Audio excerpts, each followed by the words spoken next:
All right, welcome everybody. Welcome to Taekwondo. My name is Petra, and sorry for the feedback that you just experienced. Let me make sure that doesn't happen. Just a bit. There you go. How are you? How are you today?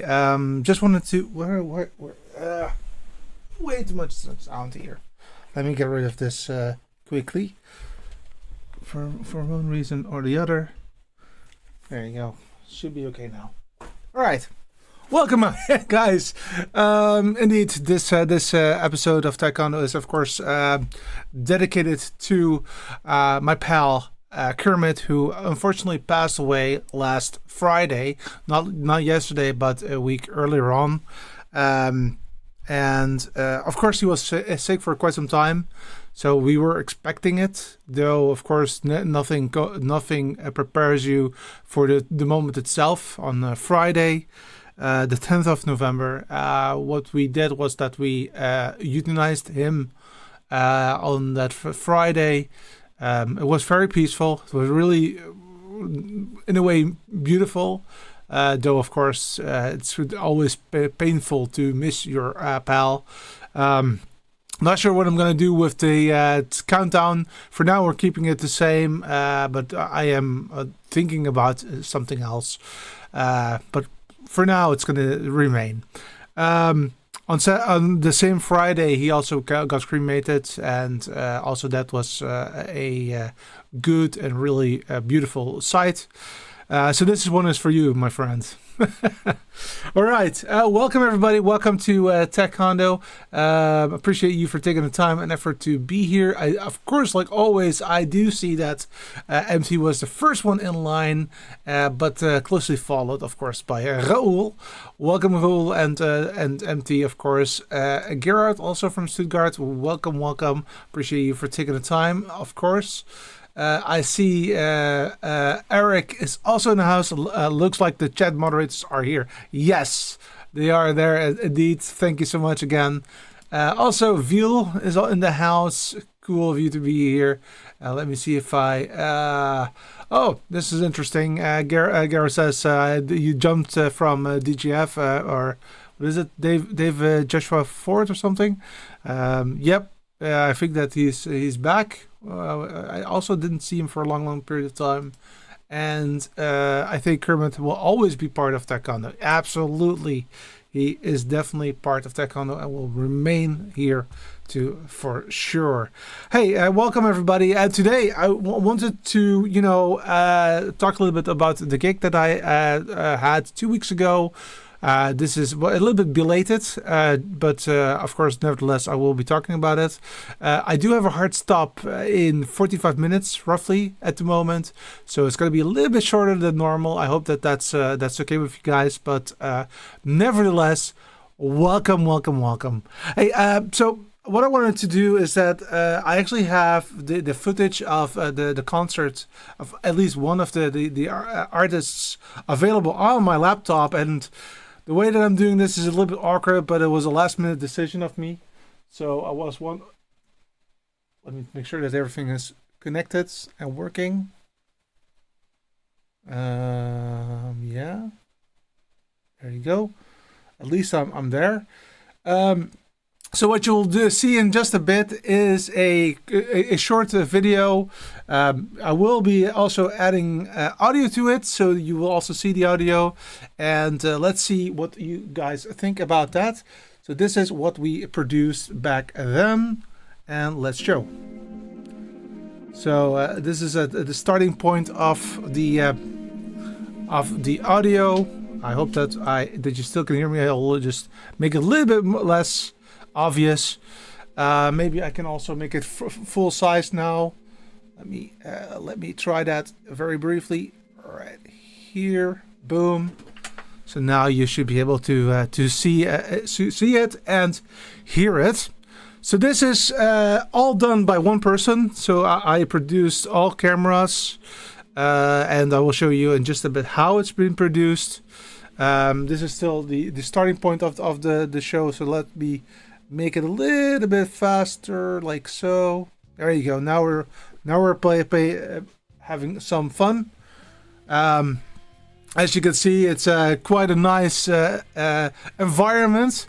And what we did here was that we created a stage, basically in a meeting room. So that you're looking at a meeting room, even though you cannot really see it anymore.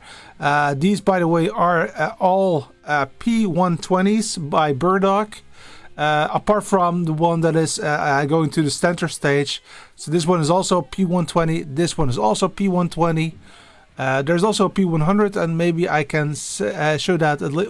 Did I make a mistake there? Yes, I did. That's the beauty of life. This is, by the way, a P100. And this is also the one that you can actually see how things look like at that venue. So this is basically what I wanted to show you. And let me just switch off the audio as well in just a bit. So let's do that a little bit harsh now. Oh.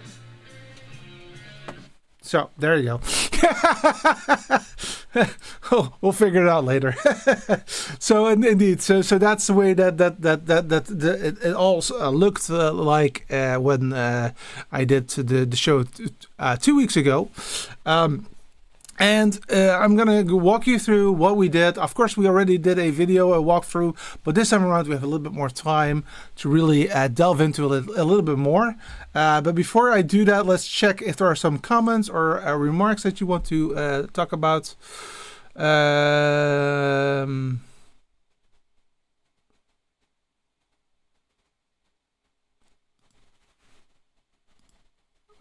Feedback wasn't that bad, close to nothing.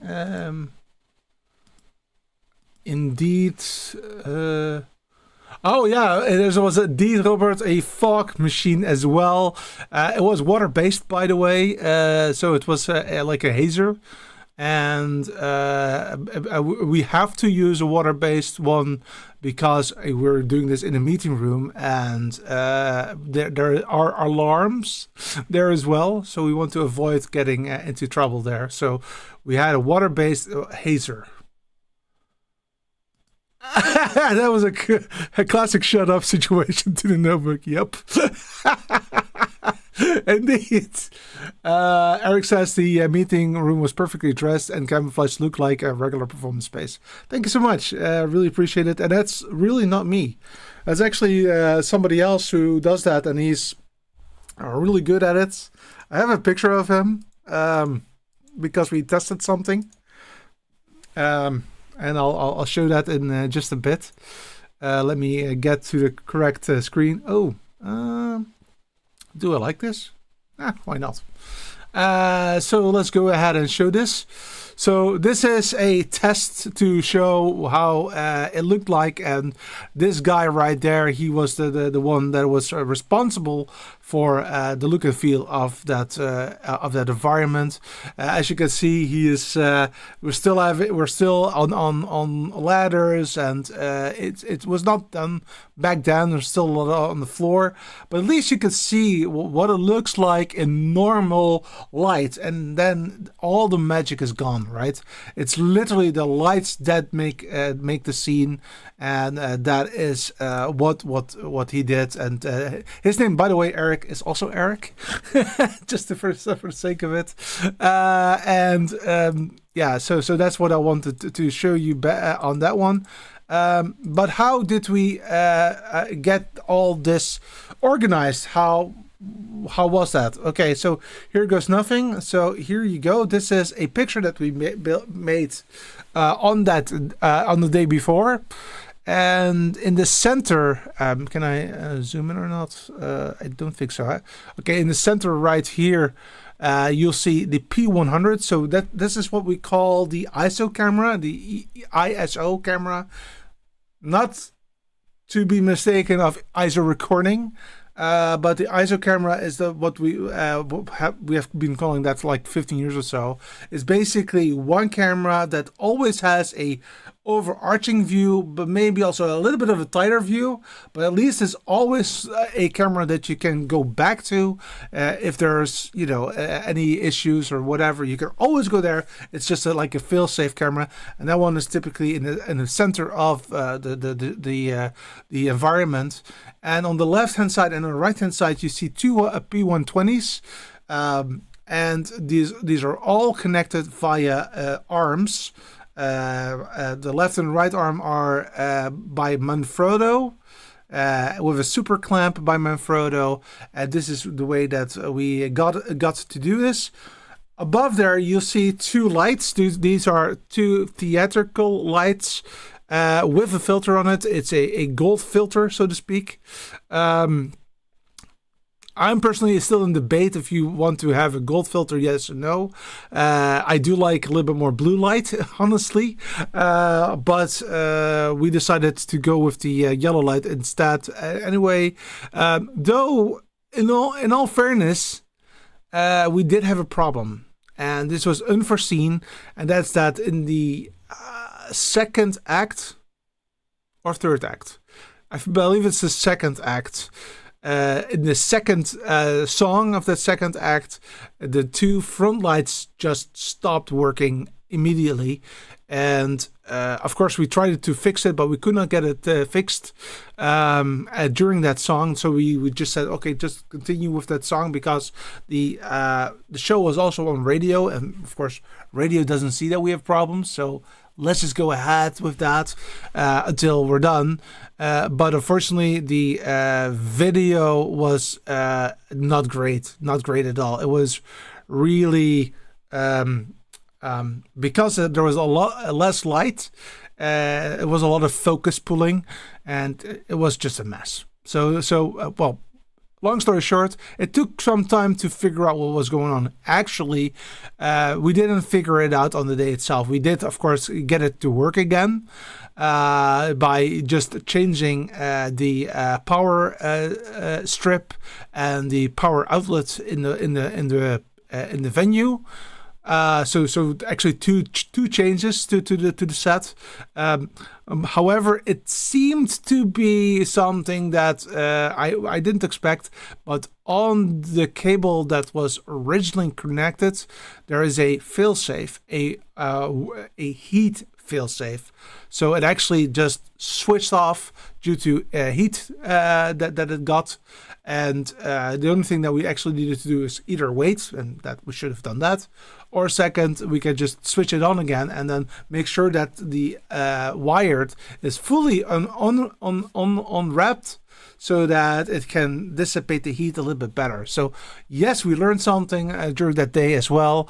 But on the other hand, I think that apart from that issue, I could tell you that this setup as we did right here was excellent because the cameras were out of the way. They were really as far as away of the venue as possible, of the podium as possible, so we could see the whole podium. And it looked really, really good, and as you could have seen yourself in just a bit. This is the fourth camera, which was on a tripod, and this is again a P120. And this tripod, actually, what we did was that we moved it around depending on what kind of song it was or what kind of act it was. For example, we had a singer-songwriter with just her by herself with a guitar. Then of course this camera will go to the front or from the side.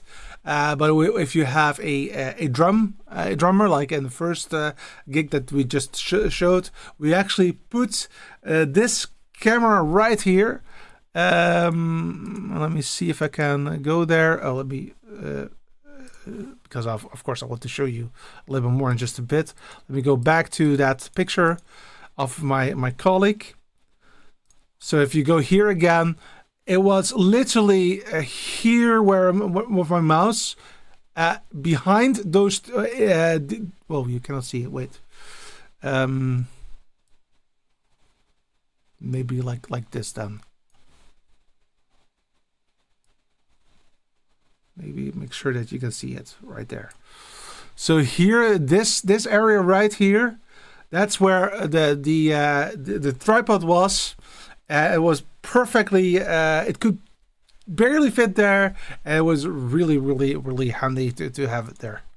So that was that. And let me go back to those cameras because I also have some close-ups of those cameras. So let's go there as well. So I showed you already this one.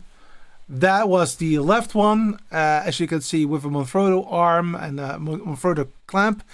Really, really good quality, really sturdy. Didn't have any issues with like vibration, even with the drummer. I did get some vibration on the one on the tripod though, but I decided that it was part of the gig, so it was okay. But there was a little bit of vibration there. This was the P100. This is a 10 times zoom, which means that it has a bigger field of view, which was very handy because it's still a tight room. And this was the third and last. Sorry, the third and last at the wall, but it was definitely not the last because of the tripod one.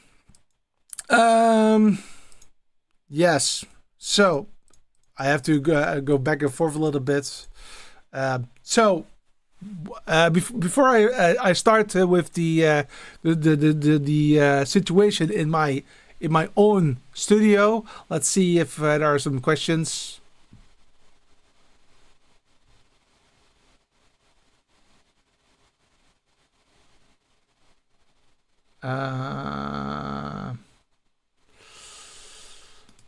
Niels is in the house. Welcome, Niels. Oh yeah, I if you use a fog machine with oil and mixture, you'll make it the right mess. Yes, you really want to not do that. Zoom in maybe SRTG scroll, maybe that will work. I don't know what that was about. I can only imagine the residue when it condenses out of the air. Yes. Always something when it comes to live events. Yes, that's just the way it goes. Indeed, Eric, and always at the most unpleasant moment. Yeah, it is just the way it goes. We were prepared for something like that, right? So it was not that we were not prepared, but nevertheless, it did happen, and it was a little bit of a mess. But it is what it is. I just wanted to quickly show you my setup right here. So let me go back to this picture. So this is the setup that I had in the studio. And actually the wall that you're looking at, behind that wall, that's where the venue was taking place, or the show was taking place. On the right, you see that somebody is making sure that the cables are correctly connected. But in the center, this is where we typically... it's a radio station as well. So this is also where we interview guests, for example. And we just basically took like 50% of that desk and made it a video studio. And this is not the full setup yet. I do see my laptop missing, but that's okay. But on the right hand side, you see the 19-inch rack fully switched on. And behind that, you see a plethora of cables. And I actually have more pictures of that. I believe I have to go back. So this is the back of the unit. So you see at least 4 spindles of cables. 2 of them are Cat 7 connections. Those are to provide PoE and control to the PTZ cameras. Yes, they're bird dog cameras. Yes, I could use full NDI. No, I don't want to, because I want to use SDI because I feel a little bit more safe with that. So that's the reason why there are also 2 spindles with SDI cables. All cables are 50 meters, which is quite a big chunk. And the idea is that I will be able with this set to go into more bigger venues than I had in the past. So that's the reason why those spindles are there. These are 2 cameras, and we already had 4 cameras. So what did I do with the other ones? Basically just 20-meter cables, which is enough for that venue. Though I had some issue with the Cat 6 cable that I used, because it was a piece of ... Not a great cable. It was a great cable if it came to the protocol and the signal, etc. That was not the issue, but it is a flat Cat cable, and it had the tendency to have a lot of dents in it. So rolling it up and rolling it off is quite a challenge. Yeah, I would be very glad if I, at least this year, could actually add 1 spindle with Cat 7 and 1 spindle of SDI this year, and next year finalizing the whole setup with 4 of each. That would be great. So this is what it looked like at the back, and you also see my suitcases and cases and that kind of stuff in the top position right there. Let me just make it a little bit more clear for you. So let me move it there, maybe a little bit bigger. There you go. Now you can see them. So here you go. This is for the X32. This is for the intercom system. This is for the monitor. So this was really a good setup. Of course, these are all the lids. And this is what it looked like when everything was almost done. So on the right hand side, you see a lot of plastic cases. I use those typically for connecting all of the 19-inch racks. But also there's one with only converters. I have I believe on top of my head, 10, 11 different converters in one of those boxes. And then there are 2 additional ones for other purposes. So this is what it looked like on that date.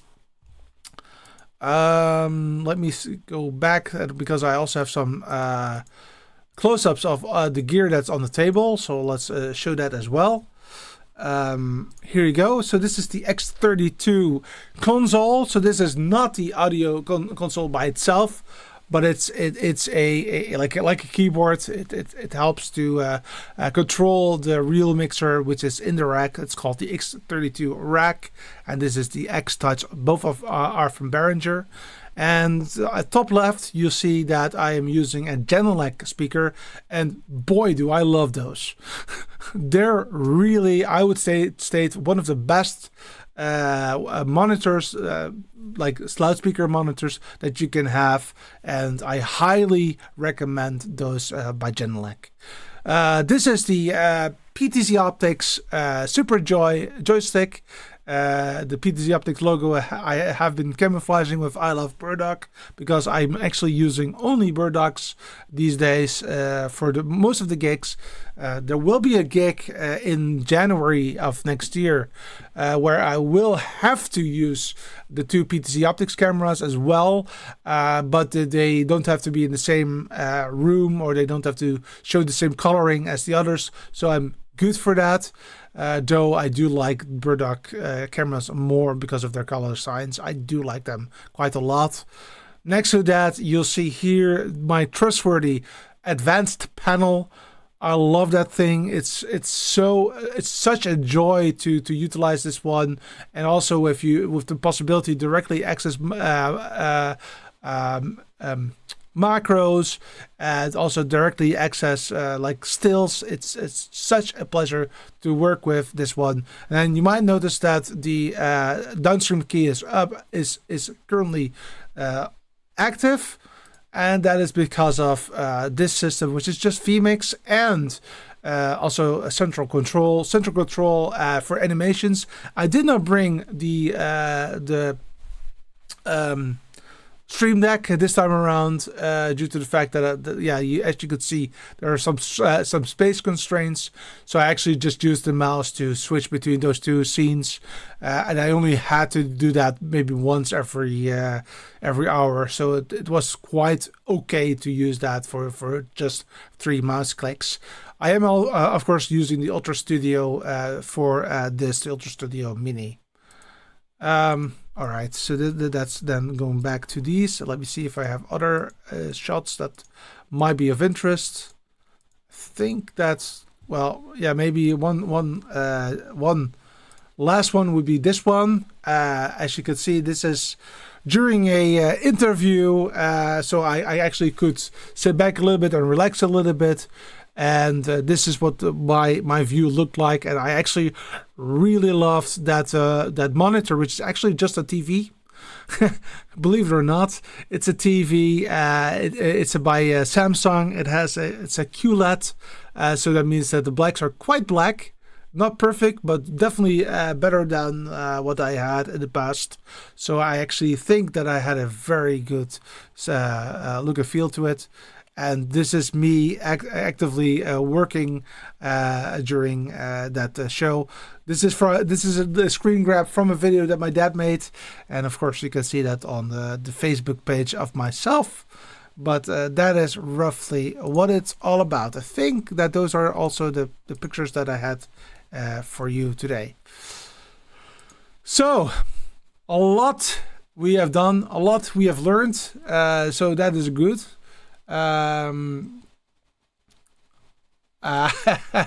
The cable parade, yes, you need a lot of cable for a gig. That's really a lot, and the spindles are indeed very handy for making sure that everything is working perfectly.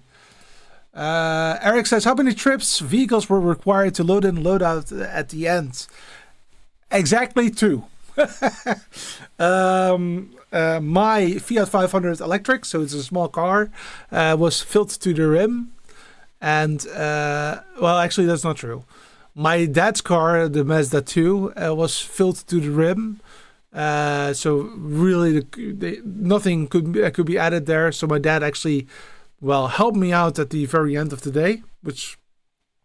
On the other, I am very happy that he did it. On the other hand, I'm not so happy because I think that younger people should have helped me. But okay, that's beside the point. My dad helped me drive by his car to get it home, and my car was, I would say, for 25 to 30% full, maybe 40%. So it was not that much anymore, but we definitely needed 2 cars to get it organized. In the morning, however, I did do it all by myself. The day before, actually. So I actually had to travel 3 times with my car. So, but that's okay. That's totally fine. But a good question. With the little Hellcat, at least 3 turns, yes. Doc Johnson also found to generic audio monitors. Yes, they are really superb quality. Setup looks super complex. Yes, it is complex. Though it's well thought out already, so it's quite easy to do. As I have like four 19-inch racks, Raoul, and I have one of those transparent boxes, and then that transparent box, all of the cables that are needed to get the whole thing connected are in there. I just have to click it in, and on every cable it tells me where it has to go. Not that that's important, because a lot of cables are exactly the same, but I just want to know what cable goes where, so that I'm pretty sure that I have everything that I need. Also on the for example, on the audio mixer, there's also some tags attached as well, so they say, hey, this is where the speaker goes, this is where that goes, because you have sometimes you don't have a lot of time, and that will always help you a little bit. And welcome to DJ Ware. Really appreciate you for being here.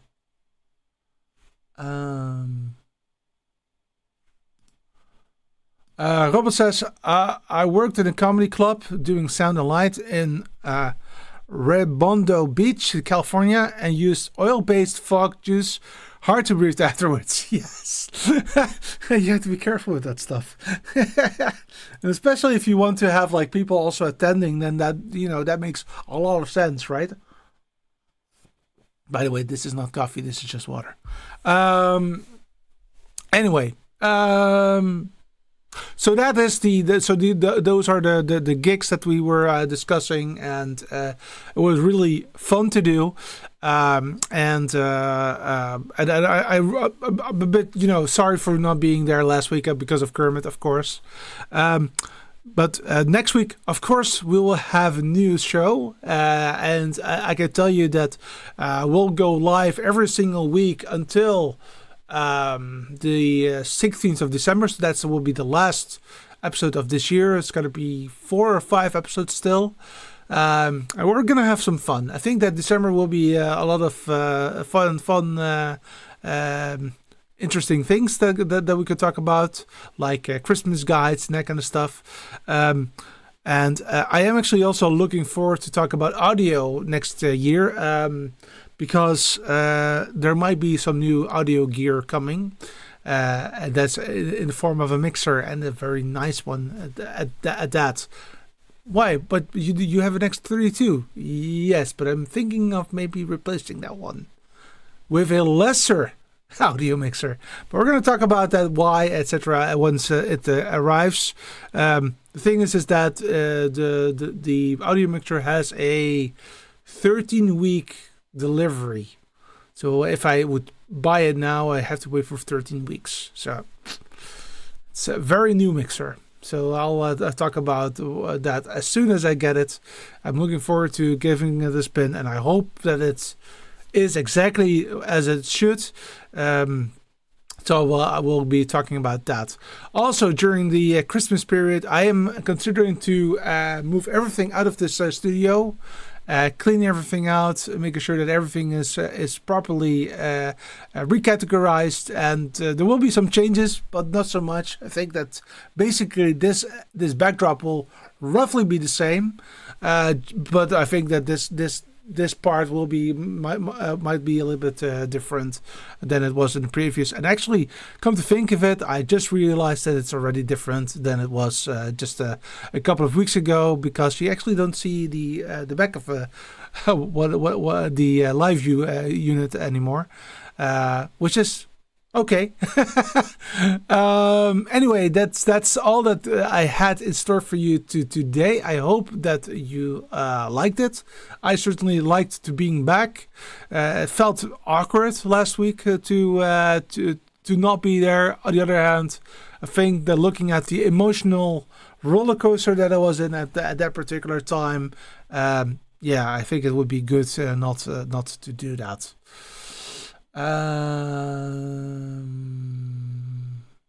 Anywho, That's all I had in store for you today. I'll drop off with just, of course, a little bit of a reminder to who this episode is dedicated to, and then I'll see you next week, same time, same channel, and with something I don't know yet, but we're gonna make it really, really cool.